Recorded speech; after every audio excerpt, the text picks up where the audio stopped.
कोई माइका लाल इतना बड़ा शेर नहीं है जो 5 लाख की आबादी और 11 और 20 लाख के नेतृत्व करने वाले को डरा धमका के रोक दे। किसी के अब मानने ना मानने, किसी के जानने और पहचानने से कोई फर्क नहीं पड़ता। मुझे भी जरूरत है, उनको भी जरूरत है, आज भी जरूरत है, कल भी। देखिए, मुझसे पहले भी भाजपा वहाँ से जीत चुकी है। मेरे राजेंद्र प्रसाद जी भी जीतते थे और डॉक्टर नेपाल साहब भी सांसद रहे हैं और मुख्तार अब्बास नकवी साहब भी रामपुर से सांसद रहे हैं बीजेपी से, और घनश्याम लोधी जी जो पहले समाजवादी पार्टी में भी थे और हमारे जो पार्टी के वरिष्ठ नेता हैं वो लेकर आए थे उनको, और फिर वो बीजेपी में चले गए। घनश्याम लोधी जी वो भी बीजेपी में से इलेक्शन जीते। लेकिन 2024 का चुनाव देश में आइडियोलॉजी की बेस पर हुआ, किसी खानदान, किसी शख्सियत के नाम पर नहीं हुआ। और माननीय आदरणीय अखिलेश यादव जी जो हमारी पार्टी के कौमी सदर हैं, उन्होंने रामपुर सीट से मुझे रामपुर के लोगों की नुमाइंदगी के लिए उतारा, और इसलिए भी कि मेरा नस्ली ताल्लुक़ रामपुर से है। मेरे सारे अक़रबा, मेरे अजीज़, मेरे आबा व अजदाद की खबरें रामपुर से हैं। और रामपुर शहर में हज़रत खतीब आज़म से मुझे नियाज हासिल रहा।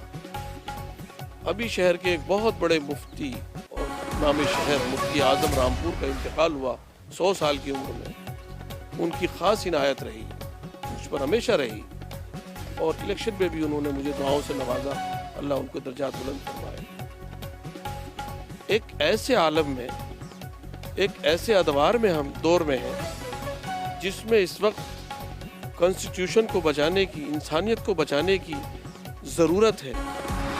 मस्जिद अक्सा का वजूद ख़तरे में है और हमारे वतन अजीज़ में एक ख़ास नज़रिए के लोग इक़्तिदार में बैठे हैं जो हर रोज़ किसी न किसी मस्जिद और मदरसे को निशाना बनाकर उसका नाम व निशान मिटा रहे हैं। ऐसे आलम में हमारे आदरणीय आज़म खां साहब, हमने उनके लिए दुआएं की। वो जेल से बाहर आए और जेल से बाहर आने के बाद इस तरह के उन्होंने अपनी ही पार्टी के सांसद को, जिसे रामपुर की आवाम ने चुना है, और अल्हम्दुलिल्लाह मुझे गर्व है कि रामपुर की आवाम ने उस आलिम को चुना है जो आलिम एक मस्जिद में इमाम भी है, और मुझे फ़ख्र है।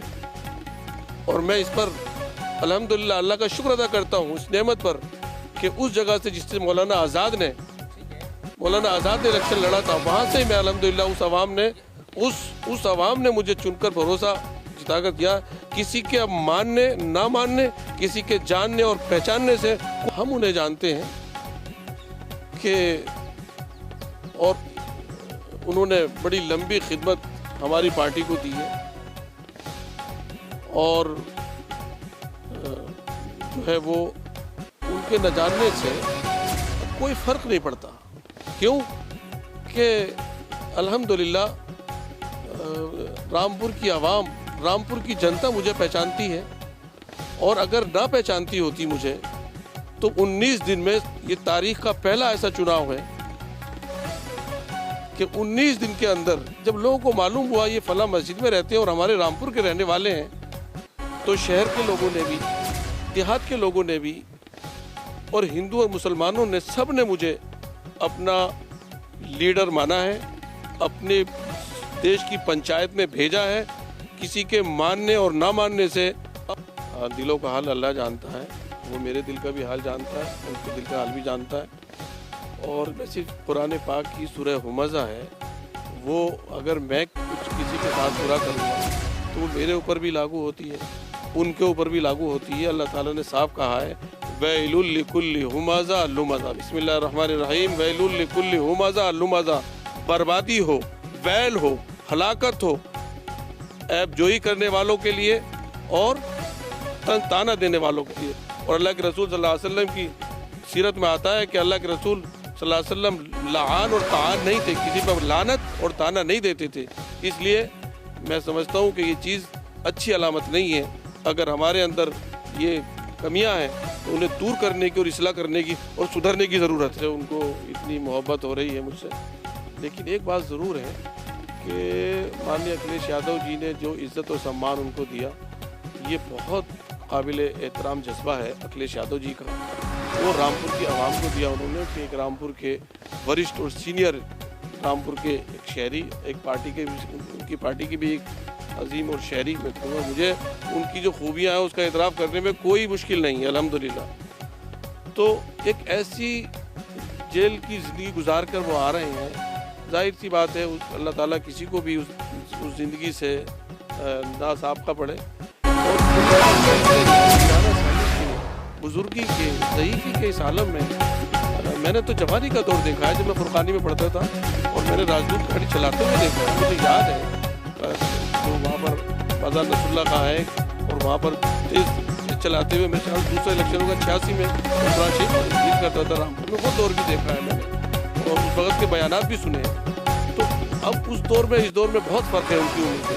हो गए बुजुर्ग हैं बहुत, और जेल की उससे जो है काफ़ी जो है वो इस उम्र के इस मरहले में इंसान की हर आरज़ू पूरी करनी चाहिए, हम सब के लिए है। अगर रामपुर की जनता से वो ये कहें कि उनको सलाम करें रोज़ाना जा कर के, तो सलाम करना चाहिए। उनकी जनता को अगर वो ये कहें कि भाई मेरी आदत को आओ, तो उनकी आदत के लिए जाना चाहिए। अगर रामपुर की जनता से वो ये कहें कि मेरी गली से मत गुजरो, मेरा दिल नहीं चाह रहा आप किसी को देखने बात करने का, तो नहीं जाना चाहिए। क्योंकि इस उम्र में बुज़ुर्गों को इज़्ज़त देना ये अखलाकिया।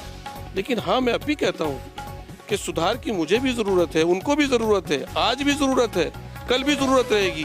और जब तक हमारा खात्मा ईमान पर नहीं होता, हमें इस्लाह और सुधार की ज़रूरत है। जिनके हाथ मैंने मिठाई का डिब्बा पिछली ईद को भेजा था, और मैंने ये भी कहा था कि अगर वो चाहें तो मैं मुलाकात के लिए मोहतरमा जो हमारी सांसद जी हैं कि अगर वो चाहें तो मैं आ सकता हूँ। तो उन्होंने कहा कि मैं अपने शोहर से पूछूंगी तब, और 1 घंटे तो हमने कहा कुछ देर वेट कर लेते हैं। तो उधर से कोई जवाब नहीं आया, तो हमने कोई इस पर वो भी नहीं की कि वो ईद का दिन था। वो लोग भी मौजूद हैं। मिठाई का डिब्बा उस दिन मैंने उसको भी भिजवाया, और पूर्व सांसद हमारी बेगम नूर बानो जो बहुत ज़्यादा सीनियर हैं, मैं समझता हूँ इस वक्त उनसे ज़्यादा सीनियर पूरे रामपुर में कोई नहीं है पॉलिटिकल लाइफ में, उनको भी भिजवाया। मैंने कहा दोनों सीनियर हैं। और मैंने मुबारकबाद जो हमारे उनको घनश्याम लोधी जी, उनके भी जो है फ़ोन पर मैंने उनके ताल्लुक वालों को भाई मुबारकबाद भिजवाई। हमने कहा भाई ईद का दिन है, कोई वो नहीं, उनके यहाँ से भी मुबारकबाद का कभी कोई होता है तो आता है। तो ये एक अखलाकी और एक रवादारी की चीज़ें होती हैं, लेकिन उसका कोई जवाब नहीं आया। जिस दिन जेल से वो आए थे उस दिन हमने इनके साथ में फ़ोन करवाया, हमने इत्तला करवाई कि भाई हम आना चाहते हैं। तो उन्होंने कहा कि साहब अभी तो